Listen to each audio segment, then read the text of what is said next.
So much of what you propose and discuss in the book feels like it should be second nature for people who work with kids every day. Things like creating an inclusive environment, to teaching kids kindness or encouraging common humanity. In your experience, both with education and also the data that you work with, how common are these traits among teachers in the profession?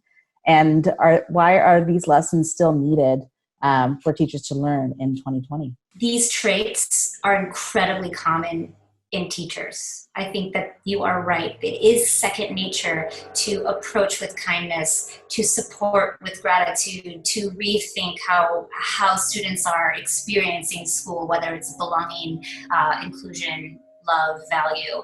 But as we've talked about, I think throughout this conversation, there are systems in place that really make it incredibly difficult for teachers to feel that they have the time, the resources, the energy to do some of this work. So I'm thinking about that biology teacher. I'm thinking about another high school educator who was like, how do I have time to have connection circles to really learn about my students and have these conversations when I have to get through an entire year of curriculum mapping in order for them to take a standardized test at the end of the year and graduate? And these are real issues that teachers are faced with. And so we're not saying that we can wipe away these issues and these systemic problems with time and resource and separation and segregation for students.